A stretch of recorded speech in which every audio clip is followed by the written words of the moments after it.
What's up everyone, I am Tim Oates on bass, and in this video I'm going to walk you through how I wrote the bass line to a Bird and Affinity song.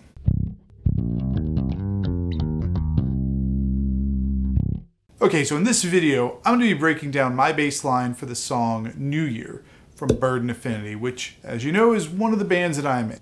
Now, when I first joined Bird and Affinity, I was actually playing songs that were already written. Songs that were already recorded, songs that were being played live. So while I had the autonomy to make some changes to the bass line, I couldn't really go crazy. I still had to play things the way that people knew them. So one of the first songs I got to participate in the writing process for was our song New Year. We released this last year. You can download it, you can stream it, there's music video, there's lots of ways to get it. I'll make sure all the links are in the description. But it was my first chance to actually write with this band. First up, the tuning that we use in Bird and Affinity is drop C. This bass is in a slightly modified version of drop C. It's C, G, C, F, and then another C. So the song starts off with the main tagline. It's in the intro, it's in a couple of other spots.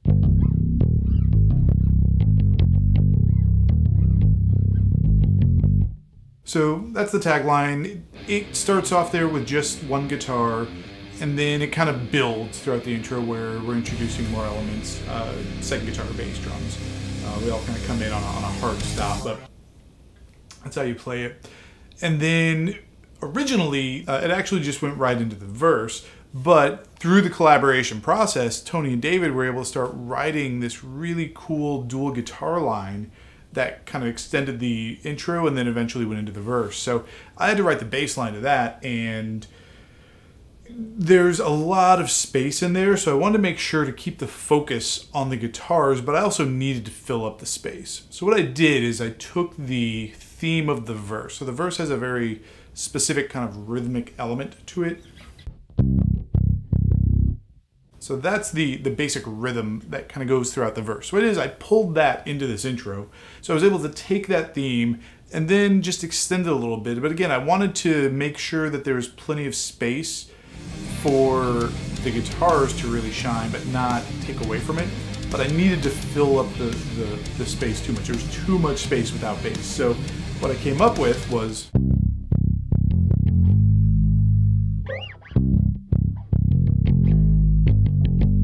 so basically I'm just doing these deep slides, and then on the second time through, the guitars are doing the turnaround that's very thematic. It's throughout a lot of the song. So what I did is I just jumped into the turnaround and lock in with them. I was actually never quite happy with the verse line.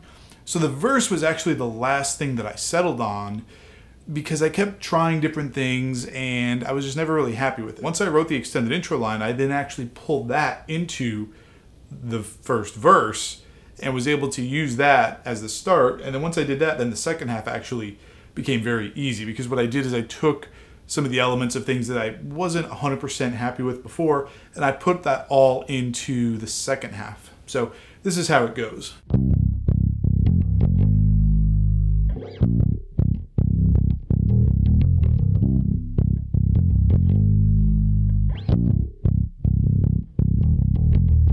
So from there we go into the pre-chorus. The way the pre-chorus was originally written, which actually for a while I just shadowed and locked in with the guitars.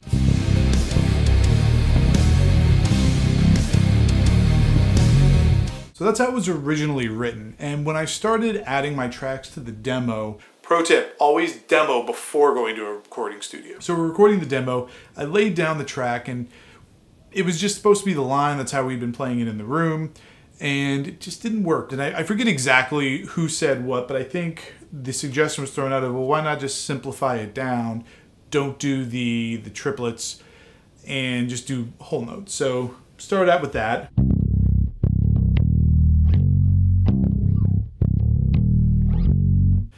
And that worked, but I still felt like there was something. So I just went to my old bag of tricks and said, okay, well, how can I add a little bit more? Because it feels like there still needs to be something. It feels like there's a mood that can be created, and I just tried an octave. So let me try an octave at that point, and that's now the final line. This is what I play every time we play the song.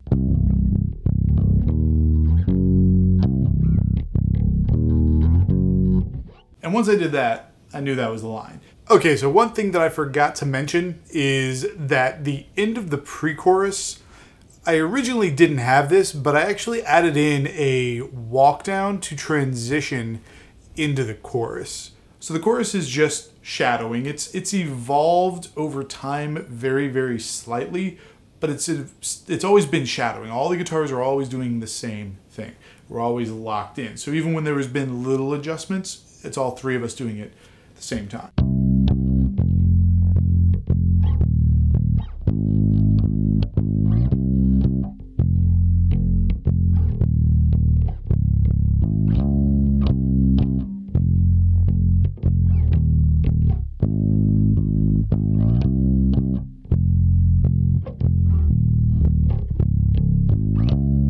So that's the chorus, pretty straightforward. It's just chords, everyone's locked into the chordal structure, giving lots of space for the vocals to shine, nothing terribly fancy. After that, we go into the interlude, which is just a modified version of the intro.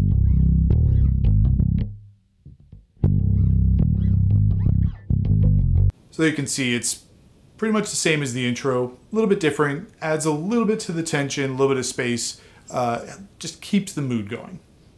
Now we get to the second verse, and I don't play the same thing as I do in the first verse. And that was a little bit of an accident. It was literally just after playing this song for weeks and weeks, kind of getting a lot of the parts worked out, I started messing around with the space in the verse, because there is a lot of space in the verse.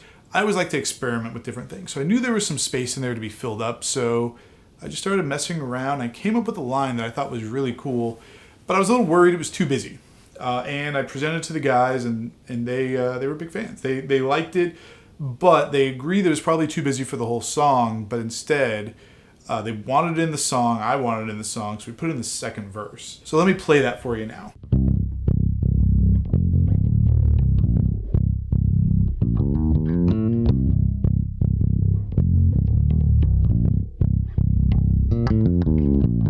So I just start off with the main rhythmic theme that I've been doing.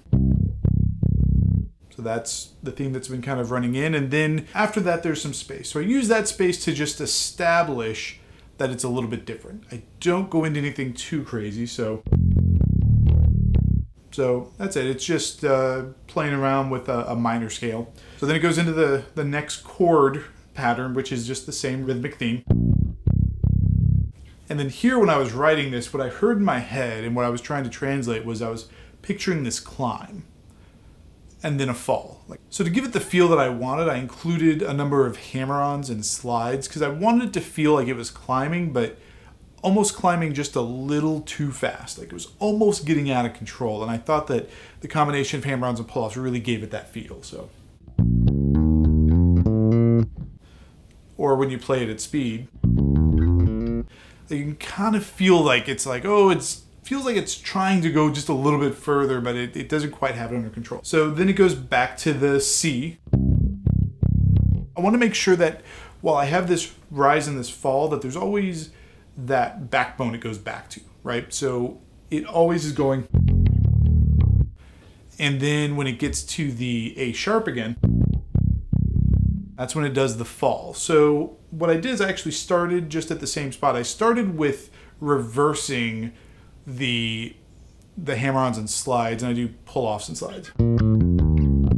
So I don't do the pull-offs and the slides in the exact spot. It sounded like it needed to keep going. Again, I like the idea that it's just getting a little bit away from it. It's kind of always on the verge of going too far. So in this case, I actually took it too far one note, and I took it all the way down to the A. When you slow it down, it definitely just sounds like, is that the right note? Right? Like there's definitely a little bit of a question mark there, but it works perfectly. So you put it all together, and it's just a really, really cool run that I enjoy playing every time we play live.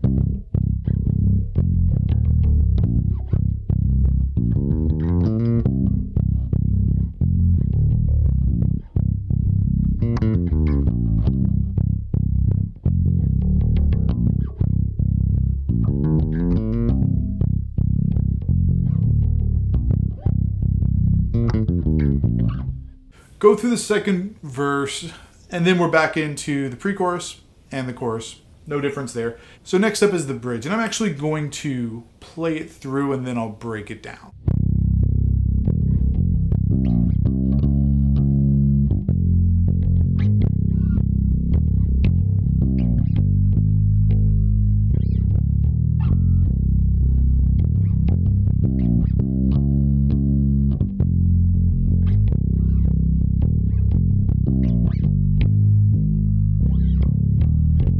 All right, so that part, there's a lot going on. That's how actually David originally wrote it. We didn't change that at all. I think the only thing that's different is at the end of the line, the guitars are just doing a lot more notes when I'm going. Like they're actually going. But again, on bass, sometimes when you throw too many notes in, it gets real muddy. So we simplified that down. We stripped it down to just the whole notes while they're doing the faster notes underneath. Definitely the right choice. But everything else, we're all just locked in, playing the same thing. What made that part tricky, it sounds great when you hear it, but when you start to play it, you realize that it's starting that first fretting position in a little bit of a weird space. And the best way that I can describe it, and this is how I remember having to think about it when I was learning how to play it, was it's kind of like a stutter step. It sounds like it should be 2 hits, like 2 quarter notes, but it's not. There's like an extra 8th note in there. And I look at that part as a stutter. All right, so once I got through that, then the rest of it was pretty easy, right? Had to learn the notes. There's definitely, it's a longer line. It only repeats once. There's a lot to remember, but it's just like learning any other part of a song. And then after the bridge is the solos. So at that point, I just go into the chorus line and I play the chorus line the same way. The only difference is live, I'll throw a little distortion on. So it'll actually sound like this.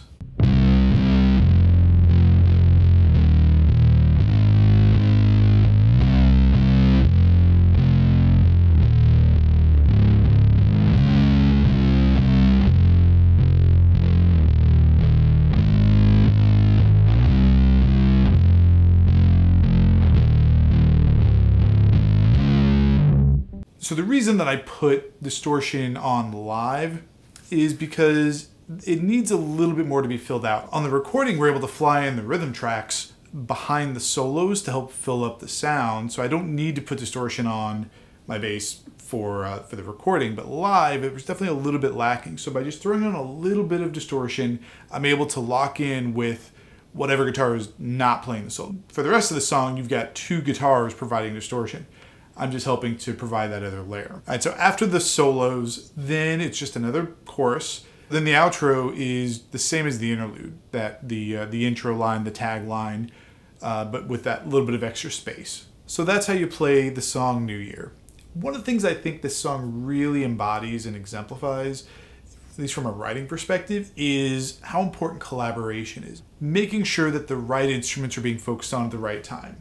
There's parts where I simplify down a little bit to make sure the guitars have their time to shine. There's parts where the guitars do the same thing for me. They simplify down to make sure my bass line has time to shine. We're doing the same thing in the chorus. We keep it very chordal, very simple, so that way there's no focus on us and it's all on the singer. And even the drums, we're actually doing that as well with the drums. Hopefully you enjoyed this video. If you did, give it a like, drop a comment, let me know what's on your mind. If you haven't subscribed to the channel yet, make sure you do that. Also ring the little bell so that way you know when I drop new videos. You keep making beautiful music, and I will see you in the next video.